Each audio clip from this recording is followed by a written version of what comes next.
Hypnotherapy without trance. Is it possible? Welcome to Beyond the Couch with me, Graeme Wood from Rapid Change Hypnosis, as we speak to Tim Box, creator of the control system.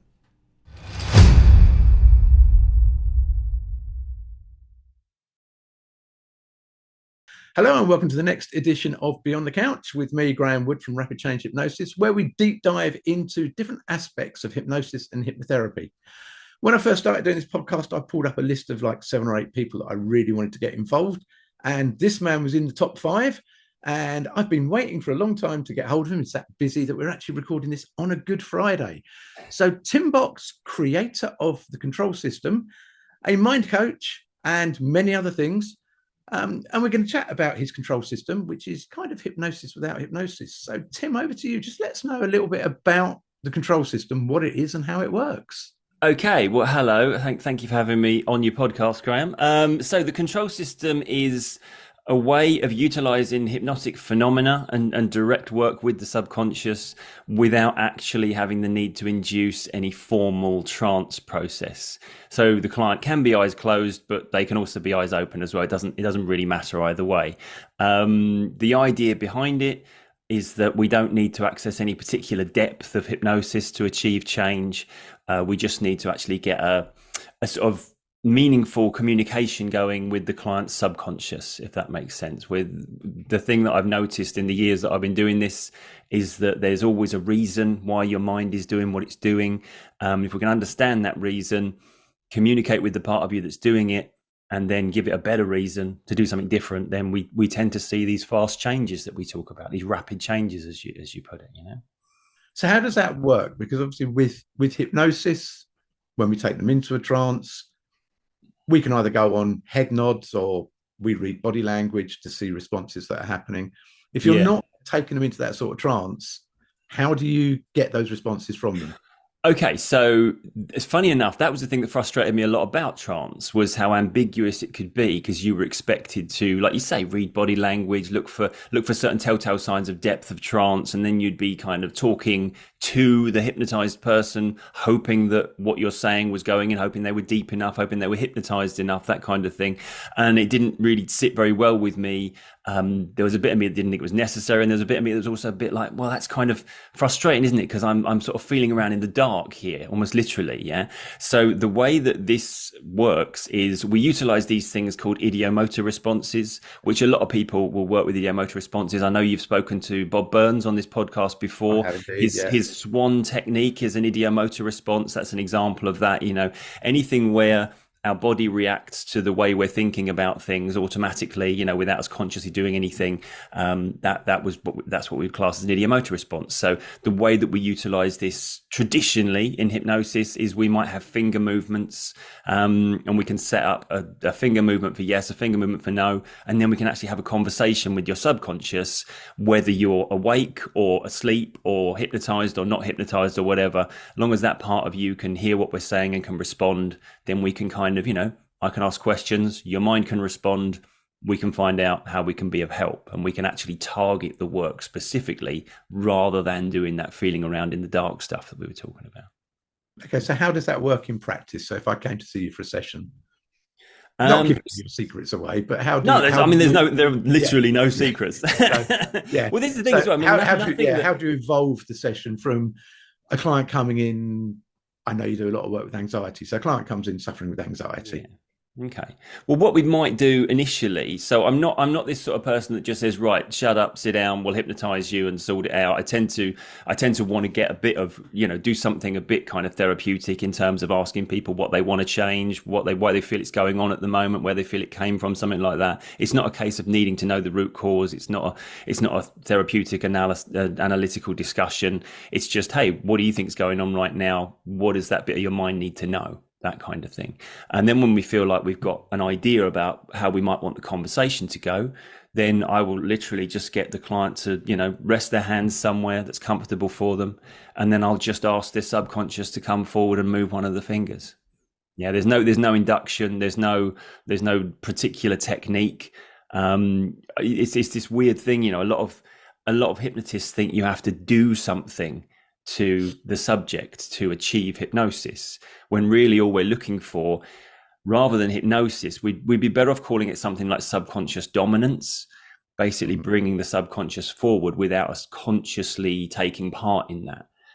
Which again, we kind of do all the time. You know, like if you're driving your car, you don't operate the gears and the pedals consciously, because then you'd return to being a learner again. You get clunky, you'd get slow. The bit of you that knows how to do this would suddenly be sidelined, and you'd be taking over consciously. So it's like allowing your subconscious to come forward and do what it does.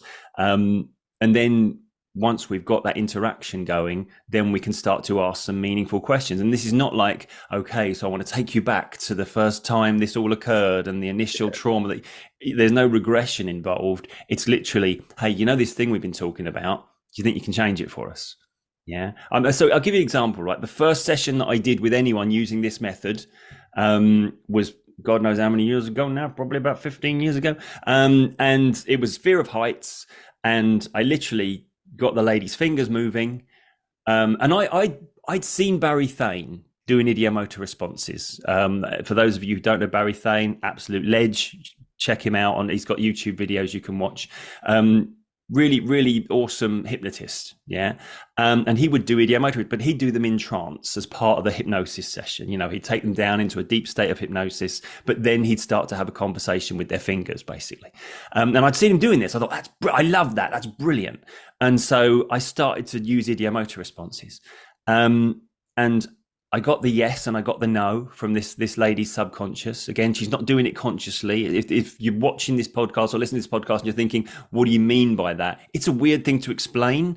It's just like, don't do anything consciously with your fingers. Either your subconscious will respond to what I'm saying or it won't. You know, we'll find that out. It's literally just allow it to happen. And it's almost like a weird sort of as if by magic kind of feeling that goes on there. You know, there's no logical reason why it should be happening, and yet it is. Yeah. And we got the yes and the no's. And I said, so, you know, this fear of heights we're talking about then? It was like, yes. Okay. Can we do something about that today? It was like, yes. And I'm thinking, what do I do now then? What's the next thing? What do I do? I said, so can you do that now? It's like, yes. Okay, then do that now and let me know when it's done. It's like, and there was a pause, and then we got the yes response. I was like, okay, so is that done now? And it's like, yes. Okay. And there's a bit of me thinking, that's way too flippin' easy, isn't it? That's ridiculous. Why would that work? And then I ended the session, and the lady said to me, I'm not questioning you, Tim, but I don't really see how this sort of thing is going to stop me being afraid of heights. And I was like, to be honest, neither do I. But let's find out, shall we? And so we just ended the session and sent the lady away. And it wasn't until she was at the top of the mountain on her skiing holiday, looking around at the scenery and enjoying the scenery for the first time, that she texted me and said, it's only gone and worked, you know? And so, yeah, and that's pretty much how I've been working, you know, give or take. I should say, you know, because it's not always that straightforward and that simple. Sometimes we do have to address certain, what we might call objections from the subconscious, you know, that her subconscious could have said, oh yeah, but we could die if we fall from a height, or heights are traditionally, you know, scary things or something. You know, there could be a reason why this fear response is coming forward. But that's the art of what we do, is dealing with that and giving the right insight at the right time to allow that part to do what it actually wants to do, which is to find the best strategy for your happiness. Yeah. And I think with the control program, you say you talk and you get the yes or no responses. So it's very two-way communicative. Yeah. Do you have a set of questions you use, or do you just... I have a very loose structure. Okay. So this is a really interesting... Well, it's interesting for us people. I don't know if it's interesting for the non-hypnotists out there, because if you use ideomotor response, you'll know that feeling of the first time you do it, you like got yes and you know, like, brilliant. What do I say? And it's like that. What do I go with this now? You know? And I remember the first person I trained as a control practitioner, she said to me, like, I've done ideomotor responses before. I was trained by another of my trainers to do that. But the thing they never gave me was an actual question structure, you know, something that I could hang my hat on and go from, you know, not necessarily adhere to religiously, because obviously we're dealing with a human being, not with a robot. Yeah. But how do I start? Where do I go with this? So I basically reverse engineered the way I would normally be chatting with the subconscious, and just broke it down to what I thought were the important points to hit. So I start with a couple of very basic, like warm-up questions that are kind of yes set questions. Do you know what we're here to do? Are you happy to chat with me about this? That kind of thing. Just something that should elicit an easy yes response. Establish the pattern that we're doing yes and no questioning, basically, and then start to just go directly for it. So we're here to do this. We want this. Are you the part of the subconscious in charge of what's going on?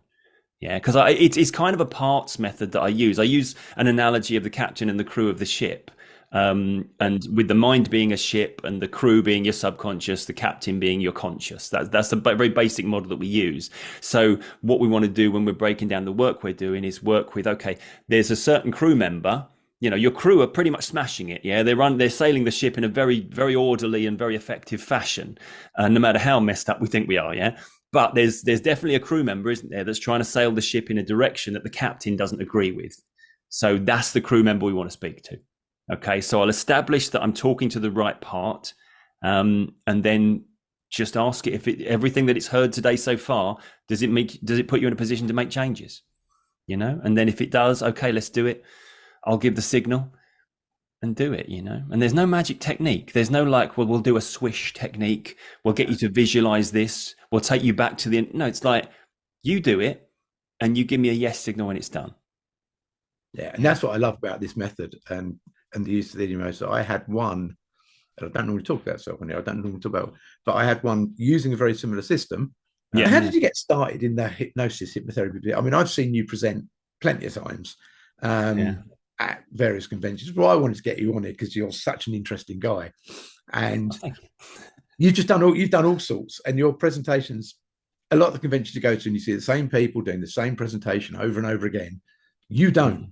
No. And I mean, you did one on just how to sell yourself as a hypnotist, how to like your 30-second demos and all sorts of this, that, and the other. Yeah. How did you get involved in it? What's your backstory? Okay. So my backstory is I was originally a plumber, not a very good plumber. I should add that. My dad's a good plumber. My cousin's a good plumber.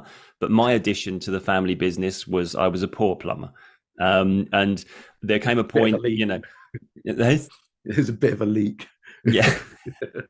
But it was about, it's a bit 15, 16 years ago. And my dad wanted to hand the family company over to me, and that scared the bejesus out of me. I was like, hang on, I'm not going to end my life as a plumber here. I'm not going to retire from plumbing at some point, So I was on the lookout for something else. And it was around that time I just started to look on YouTube, and hypnosis videos started to be recommended to me for whatever blooming reason. I got no idea, who knows what that algorithm does anyway. And I was interested in it. And you get peppered with all these different people with their videos. And it was just a guy called John Chase. His videos came up, and the way he was talking about it, I liked it. And I just went on one of his trainings. I think it was in Swindon. It was like a couple of weekends later he was doing, and I thought, I'm just going to, what the hell? I'll just have a look at it. And it just blew my mind. Just came away with magic powers. It's that thing, isn't it? I mean, you'll know this yourself. The moment when you realize that hypnosis is real, and that the effects of it are so wide reaching, and can do so much for people. It just changed my life in that sense. But it was interesting because at that time I wasn't doing anything therapeutic. I just, the same year I learned to juggle. I learned some magic tricks. Do you know what I mean? I was just looking to do some weird, get into some weird stuff, I think, So I was just sticking people to things and getting them to forget their name and things like that. And then it only really changed for me when I have a friend, my good friend Gemma, and she's a good responder to hypnosis. And she was like my practice partner. I would always be like, as soon as I learned something new, like I'd read something new, I'd seen a new video or I'd gone to a new training, I'd be like, oh, I just want to, can I grab you for a bit of practice? She'd be like, yeah, go on then, So it was, and I was doing stuff with her. I had her hand stuck to the table one day, in the pub, I think it was. And she was like, look, why don't you do something useful with this? And I was like, I believe I am. Gestures at hand stuck to table, you know. And she said, no. She said, well, she said, I'm getting married in a couple of months. I knew this because I was the best man, because her husband now is my best friend.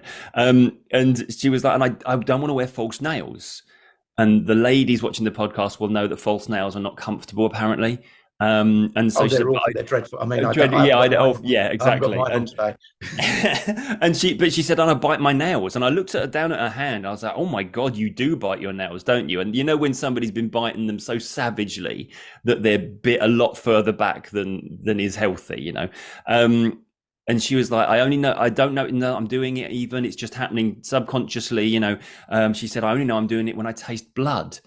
And I was like, oh God, that's quite and I said to her, I've not been trained in anything. I don't know how to do this. It'd probably be unethical for me to even try.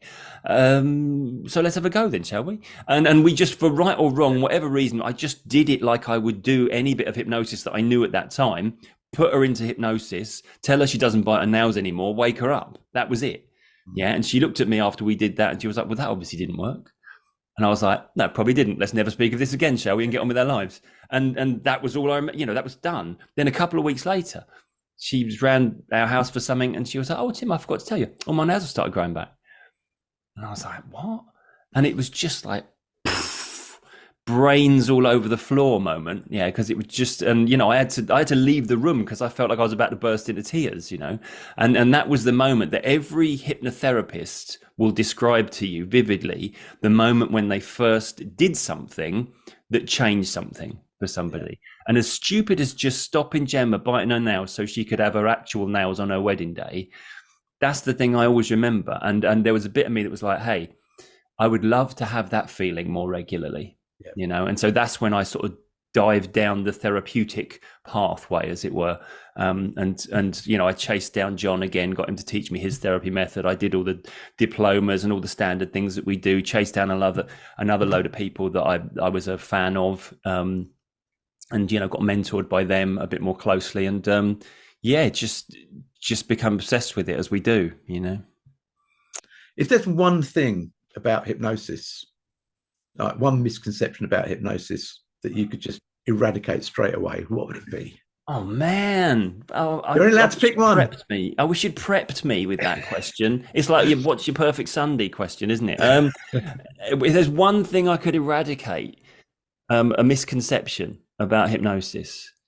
I know there's so many. there are a lot, you know, but at the same time, I think the one that springs to mind, because here's the thing, I don't want to eradicate any of the misconceptions that your average layperson has. I'd like to eradicate the misconceptions that hypnotists have. Yeah, the people that work in our profession. Mm-hmm. And one of the big ones is this idea that everyone can be hypnotized. Yeah, and I think we should get rid of that one. And it's real difficult for people that in our industry are good responders to fathom the idea that some people aren't. Yeah.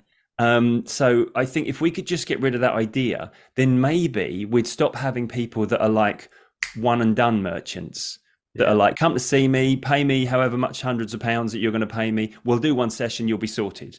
Bye-bye. Yeah. Because they'd realize, well, hang on, I need to take into account there's another human being in front of me. Yeah. And I don't know anything about that human being until they come in. And funny enough, I might know my system and my protocol and the technique I'm going to use, but I can't say that it's going to work because it's not me that's got to do the thing that needs doing. It's the person in front of me. Yeah. And I think if we could just get rid of that idea that everyone can be hypnotized, then maybe we'd all be more comfortable saying, well, look, come and see me for an initial consultation. Let me find out if you can respond okay to me, to the method, to the kind of things we're doing here. And then I'll know with confidence, yeah, I think we can expect a good result because we can work together. Yeah. And you wouldn't just get people telling everyone that, yeah, we'll fix, no problem, we'll fix you. You know, that's the one thing I'd like to get rid of is that concept. You know? And one question I'm just going to start asking, so you're the first person I'm going to ask. Oh God.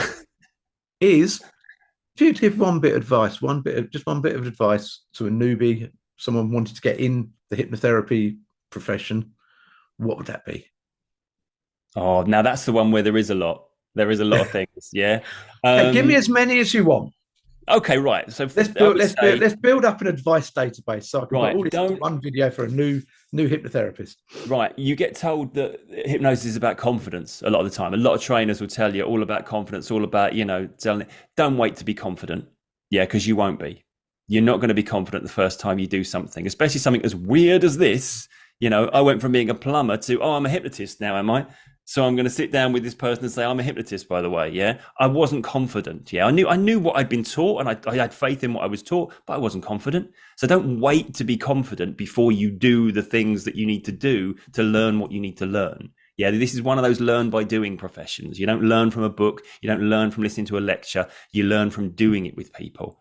Yeah. And if you can just say, well, I'm shitting myself right now, but that's okay, because of course I'm going to be, then that's a good place to start, I would suggest. And the other one thing that I would absolutely be saying to every practitioner that's out there, if it don't work, that isn't down to you. Yeah. And I'm not saying like if it's a failure, put the blame on the client and things like that. Just know you can't help everyone. Yeah. You're doing your best. How can we ask more? Yeah. So that'd be the two things. Two awesome bits of advice there. Absolutely awesome bits of advice. Oh, cool. So Tim Box, thank you so much for this.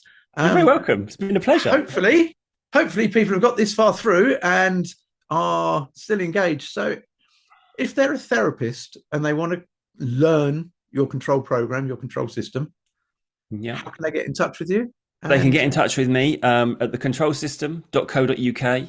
You can see all of I run roughly 4 or 5 trainings every year.